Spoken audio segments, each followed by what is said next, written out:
Dear brothers and sisters, today we are going to meditate a beautiful verse that is from Ephesians 2:10.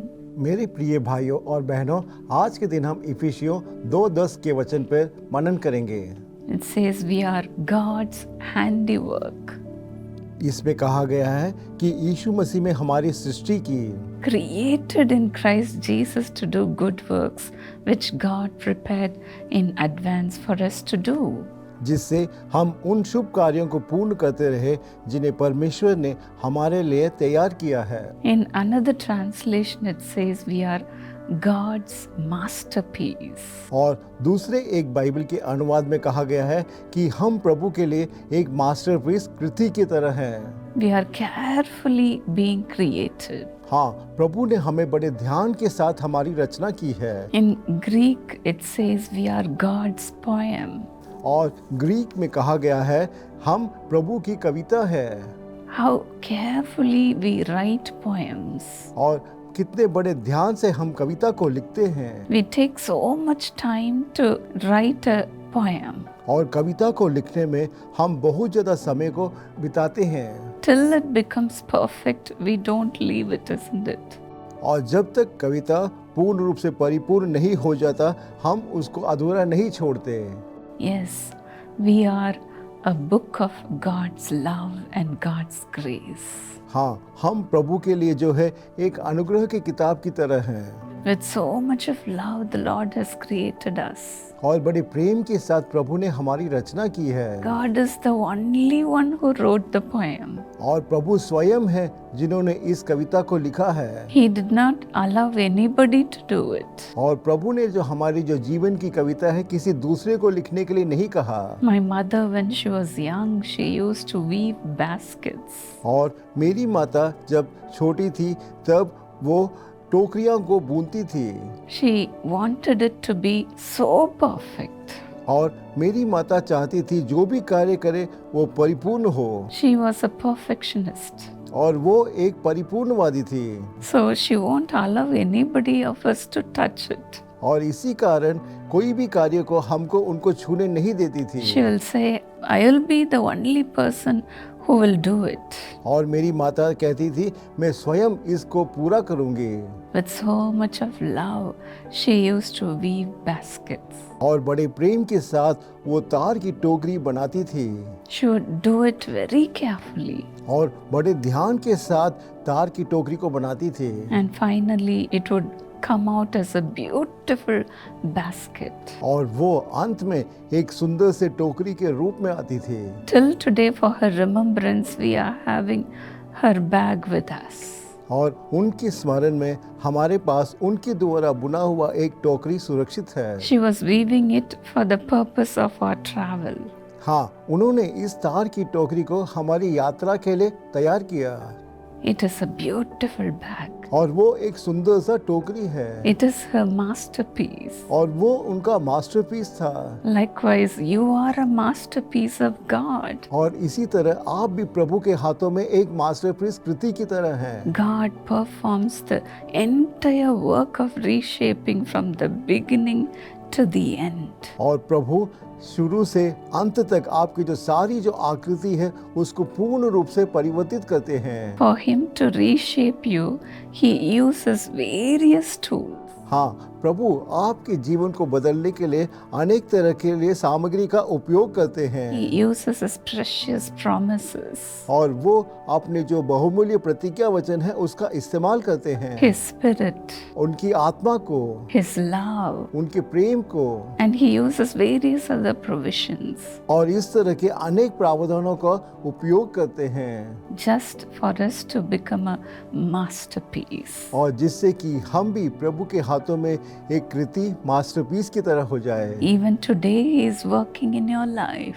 हाँ, आज के दिन भी प्रभु आपके जीवन में क्रिया कर रहे हैं। The Lord plants us on purpose हाँ, प्रभु हर एक के जीवन में एक योजना को रखे हुए हैं so that we may bring much fruit. और जिससे कि हम बहुत ज्यादा फल लेकर आए। That's why we are called trees of righteousness, the planting of the Lord. और इसी कारण प्रभु हमको धर्मी के पेड़ के रूप में बुलाते हैं Your life is not aimless. और आपका जो जीवन है वो लक्ष्यहीन नहीं है। Your life is provided with a mission to do good work. हाँ, प्रभु ने आपके जीवन में एक लक्ष्य रखा है जिससे कि आप महान और सही कार्य करें। You may ask God, how can I work for you, Lord? और आप ऐसा कह सकते हैं कि प्रभु मैं कैसे आपके लिए काम कर सकता हूँ। But then once you give your heart to God to serve Him, हाँ, जब आप अपना हृदय प्रभु को दे देंगे उसकी सेवकाई के लिए, He is the one who will open the door for you. हाँ, वो स्वयं आपके लिए अनेक द्वार को खोलेंगे। Don't hesitate to enter through that door. और उस द्वार में प्रवेश करने के लिए आप मन में हिचकिचाए ना। You are created for a higher purpose. हाँ, प्रभु ने आपको एक ऊंचे जीवन के लिए निर्माण किए हैं। If you obey God and do all the good work which is inspired by the Holy Spirit, God will say, as in Matthew 25:35. हाँ, प्रभु ने आपके लिए जीवन में महान कार्य किया है और मत्ती 25-35 के अनुसार आपके जीवन को भी महान कार्य करेंगे। I was hungry, you gave me something to eat. और मैं भूखा था, तुमने मुझे कुछ खाने के लिए दिया। I was thirsty and you gave me something to drink. मैं प्यासा था, तुमने मुझे पीने के लिए दिया।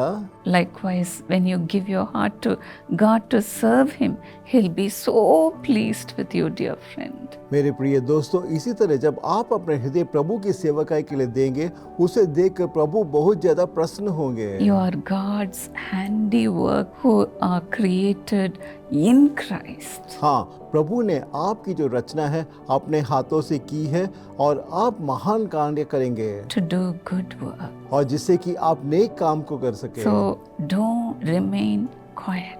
और इसीलिए आप शांत मत रहिएगा। Rise up. उठ खड़े होइए। Rise up उठ खड़े होइए and serve the Lord with all your might. और अपने पूरे बल और शक्ति के साथ प्रभु की सेवकाई करें Love the Lord with all your might. और अपने पूरे मन के साथ प्रभु को प्रेम करें। You will become a fruitful tree. हाँ, आप एक फलदायक वृक्ष की तरह बदल जाएंगे। Before marriage, I was not serving the Lord. और विवाह से पहले मैं प्रभु की सेवकाई नहीं कर रही थी। But then, when I gave my heart to serve Him, परंतु जब मैंने अपना हृदय प्रभु की सेवकाई के लिए अर्पित किया, I am a blessing to so many millions of people. और आज के दिन में करोड़ों लोगों के लिए एक आशीष में पात्र के रूप में हूँ। I know I will get rewards from the Lord. हाँ, मुझे मालूम है प्रभु मुझे अत्यधिक पुरस्कार करेंगे। If you work for the Lord, अगर आप प्रभु के लिए कोई भी कार्य करें, you will be certainly rewarded. हाँ, प्रभु अवश्य आपको पुरस्कार देंगे। Will you come forward to serve Him? क्या आप आज के दिन आगे आएंगे और प्रभु की सेवकाई करेंगे? Father, Lord, as your children are committing their life to serve you, हे प्रभु, जैसे कि आपके जो बच्चे अपने जीवन को आपकी सेवकाई के लिए अर्पित कर रहे हैं to bless others, और जिससे कि वो दूसरों को आशीषित करें, Lord, reshape their lives, Lord. हे प्रभु आप उनके जीवन को पूर्ण रूप से बदलिएगा। Let there not be any guilt, Lord, or any guile in them, Master. हे प्रभु उनके जो मन में या उनके जीवन में कोई भी अशुद्ध चीज ना हो प्रभु, No dark spots in their lives. और उनके जीवन में कोई भी अंधकार ना हो। Lord, cleanse them, Lord, हे प्रभु आप उनको शुद्ध कीजिएगा for them to be used for your purpose, Lord. जिससे कि आपकी नाम की महिमा के लिए आप इनका इस्तेमाल कीजिएगा। It's enough they have worked for themselves. और ये काफी है कि इतने दिनों उन्होंने अपने आप के लिए काम किया। Transform their lives, Lord, हे प्रभु आप उनके जीवन को परिवर्तित कीजिएगा to become a blessing to others. जिससे कि ये दूसरे लोगों के लिए आशीषमय बन जाए। Let them become a fruitful tree. हे प्रभु आप उनको एक फलदायक वृक्ष के रूप में बदलिएगा। Even now, Holy Spirit, you are filling them to become a huge tree of righteousness. हे पवित्र आत्मा इस वक्त आप उनको भर रहे हैं जिससे कि वो एक विशाल धर्मी वृक्ष की तरह बदल जाए। Fill them, Lord, भरिएगा Prabhu with your sanctifying power. और शुद्धिकरण सामर्थ के साथ उनको भरिएगा। Let them become righteous people. उनको एक धार्मिक व्यक्ति के रूप में परिवर्तित कीजिएगा। Let them become fruitful, O God. हे प्रभु, आप उनको फलदायक बनाइएगा। Father, let them say, as for me and my household, we will serve the Lord. और वो कहे, मैं और मेरे घराने हमेशा प्रभु की सेवकाई करेंगे। They should not only be saved, और प्रभु ना सिर्फ वो उद्धार प्राप्त करे, let them rise up to serve you, Lord. हे प्रभु, वो उठ खड़े होकर आपकी सेवकाई को करे प्रभु। The time is near. और वो समय निकट आ चुका है Lord, you are coming soon. और आपका दूसरा आगमन बहुत जल्द है। Prepare your people, Lord. हे प्रभु, आप अपने लोगों को तैयार कीजिएगा Fill them with your talents. और आप अपने गुणों से उनको भरिएगा Fill them with your gifts, Lord. और आप अपने वरदानों से भरिएगा। Let them rise up and serve you as a family, O God. हे प्रभु, ये उठ खड़े होकर परिवार के रूप में आपकी सेवकाई करें। Make them a masterpiece. हे प्रभु, आप उनको एक मास्टरपीस कृति के रूप में बनाइएगा। Make them strong, firm, and steadfast. हे प्रभु, उनको बलवंत, स्थिर और स्थापित कीजिएगा। Thank you, Lord. धन्यवाद प्रभु। Thank you for establishing every one of their lives. और हर एक के जीवन को स्थापित करने के लिए धन्यवाद प्रभु। In Jesus' name. यीशु के नाम से मैं प्रार्थना मांगती हूँ। God bless you, dear friend. मेरे प्रिय दोस्तों, प्रभु आपको आशीषित करे।